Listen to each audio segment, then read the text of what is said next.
बिस्मिल्लाहिर्रहमानिर्रहीम। अस्सलाम वालेकुम व्यूअर्स, कैसे हैं आप सब? This is your host Mohammad Daniyal Asif. Welcome back to my YouTube channel Daniyal Asif official. I hope all of you are in the best of health and spirits. I am very excited today because today I'm going to discuss with you the different flags of the world and their symbols.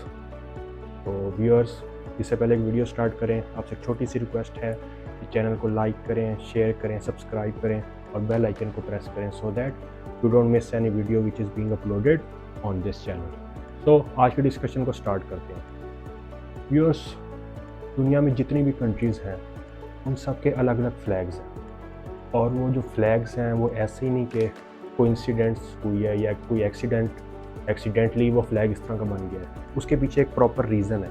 There is a reason, there are hidden symbols behind that flag. तो आज हम यही discuss करने जा रहे हैं कि जो डिफरेंट कंट्रीज़ के फ्लैग्स हैं उनके मतलब सिंबल्स क्या हैं।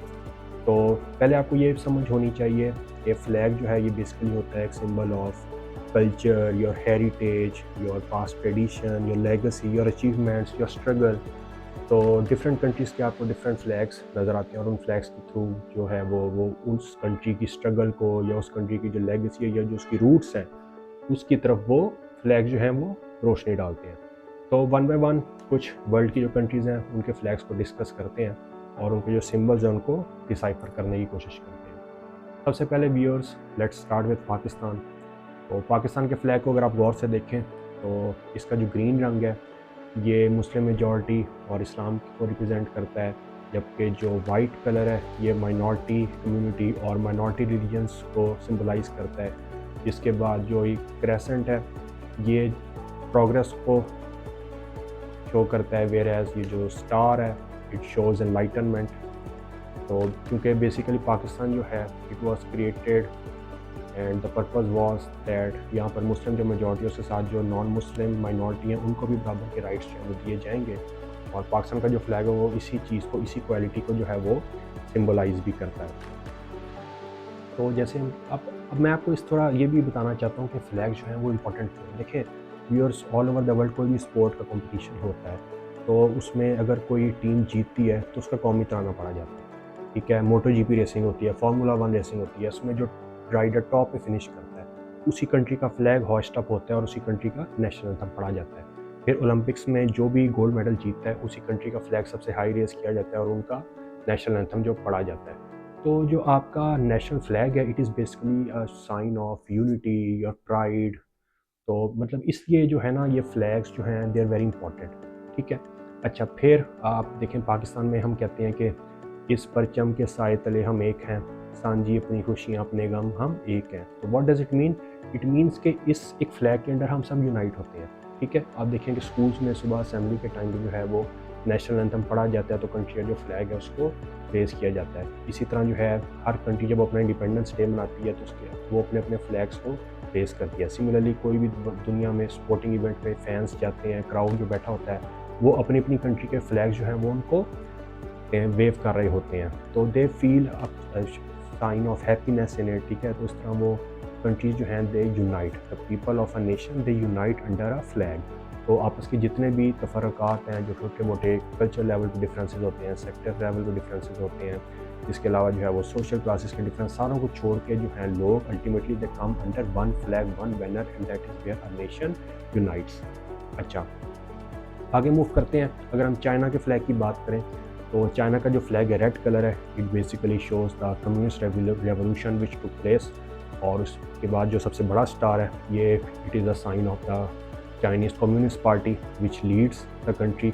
और जो फोर जो छोटे छोटे स्टार्स हैं वो जो हैं सिंबलाइज करते हैं four social classes in China, being the working class, the peasantry, the national bourgeoisie and the petite patriotic bourgeoisie. अच्छा, इसके बाद जापान जो है उसके फ्लैग की तरफ चलते हैं। Japan is called land of the rising sun और उसका जो फ्लैग है वो इसी चीज़ को सिंबलाइज़ करता है। अगर आप फ्लैग को गौर से देखें तो वाइट कलर का फ्लैग है और इसके सेंटर में एक रेड कलर का सर्कल है। अब जापानीज़ लोग जो हैं वो अपने फ्लैग को हारुमानी जो है कहते हैं। अच्छा, इसके बाद क्या है कि ये जो फ्लैग है इसको जापानीज़ वो कहते हैं कि ये फ्लैग में जो सर्कल बेसिकली आपको रेड कलर का नज़र आ रहा है ना, it is called the circle of the sun. अच्छा, इसके बाद मूविंग ऑन टुवर्ड्स इंडिया। अब इंडिया के फ्लैग में जो है वो 3 स्ट्राइप्स हैं, एक सैफ़रॉन कलर की है, एक वाइट कलर की है और एक ग्रीन कलर की है। और इसके दरमियान में जो सबसे प्रोमिनेंट है वो जो व्हील है with 24 spokes. So this wheel with 24 spokes basically represents the 24 विर्च्यूज़, ठीक है। और ये जो स्पोक्स हैं दे रिप्रेजेंट 24 विर्च्यूज़। और ये जो ब्लू व्हील है it is called, it signifies the law of dharma. अब लॉ ऑफ थर्मा क्या है? बेसिकली वो लॉ ये कहता है कि हम जो ह्यूमन बींग्स हैं we have been manifested into this physical form on this planet to show goodness. एक high moral and spiritual purpose achieve करने के लिए हम इस दुनिया में फिजिकल फॉर्म में आए हैं। अच्छा, इसके बाद बात करें अगर हम टर्की के फ्लैग की, तो टर्की का फ्लैग आपको काफ़ी हद तक पाकिस्तान से सिमिलर नज़र आता है। फ़र्क सिर्फ क्या है कि टर्की का जो फ्लैग है वो उसमें पीछे रेड कलर है। वो रेड कलर बेसिकली शो करता है उन टर्किश मार्टर्स को जिन्होंने इंडिपेंडेंस के लिए, रेवोल्यूशन के लिए फ़ाइट की और स्ट्रगल की और अपनी जान का नजराना पेश किया। उसके बाद यहाँ पर भी एक हाफ क्रेसेंट आपको नज़र आएगा, उसके बाद एक स्टार नज़र आएगा। तो बेसिकली टर्किश फ्लैग की हिस्ट्री को लेके बहुत ज़्यादा डिफरेंट मिथ्स हैं और डिफरेंट लेजेंड्स हैं।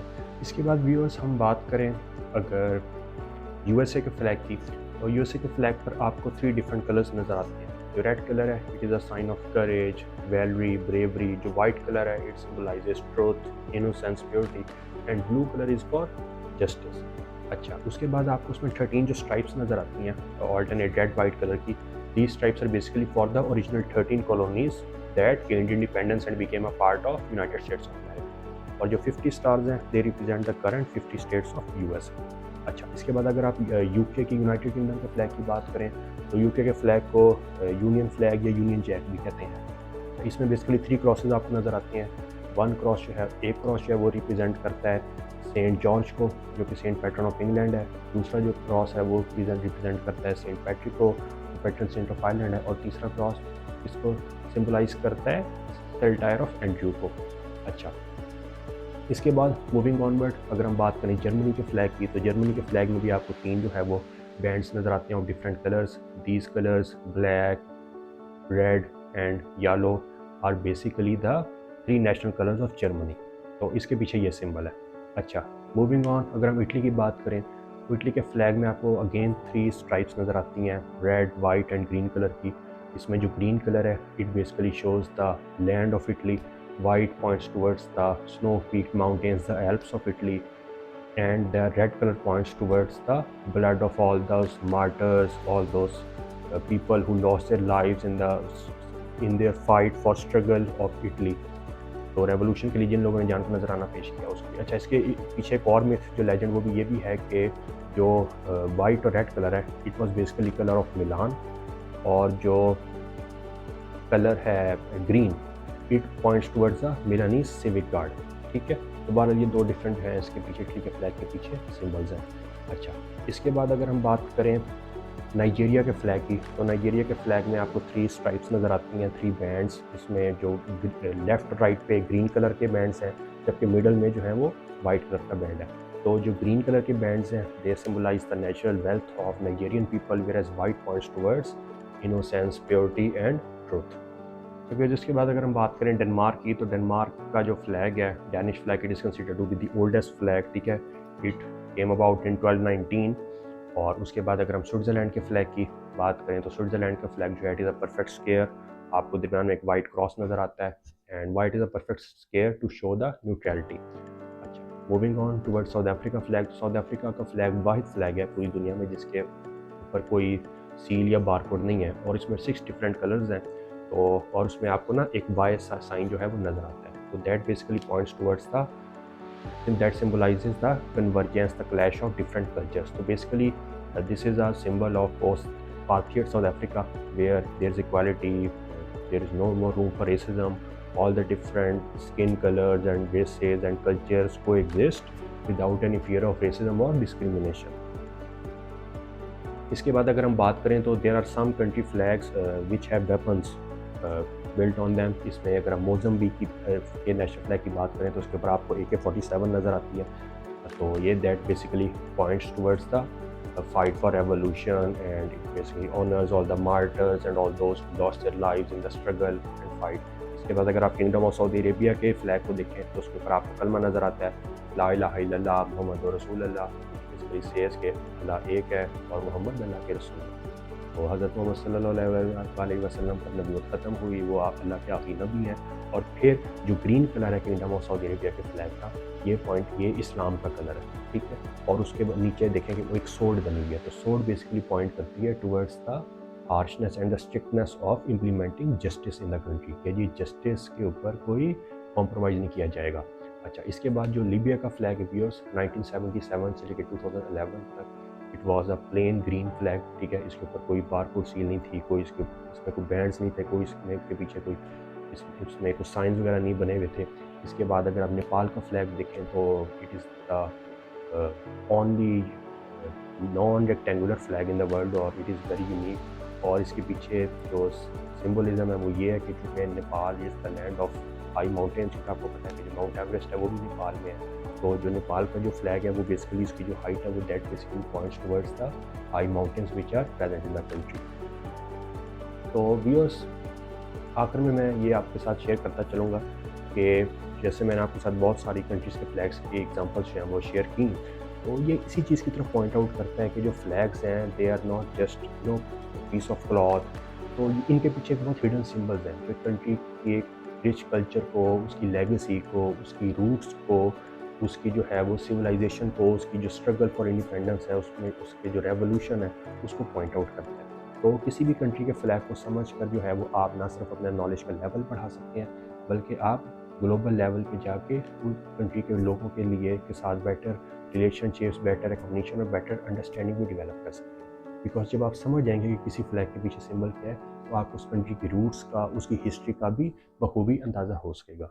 तो that was all about today viewers. Comment section में मुझे बताइएगा कि आपको आज की वीडियो कैसी लगी and did you find it informative और नॉट।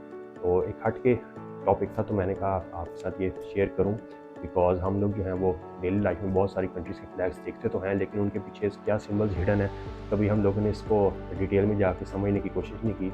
तो आई होप ये वीडियो देखने के बाद आप में से बहुत सारे जो हैं उनके अंदर भी एक क्यूरियोसिटी बढ़ेगी कि ऑल ओवर द वर्ल्ड जितनी भी कंट्रीज़ हैं उन सबके फ्लैग जो हैं कोई दफ़ा उनके हिडन सिंबल्स को समझ आ जाए कि आखिर इस कंट्री का फ्लैग ऐसा क्यों बना हुआ है। तो चैनल को लाइक करें, शेयर करें, सब्सक्राइब करें, बेल आइकन भी प्रेस करें so that you don't miss any video which is being uploaded on this channel.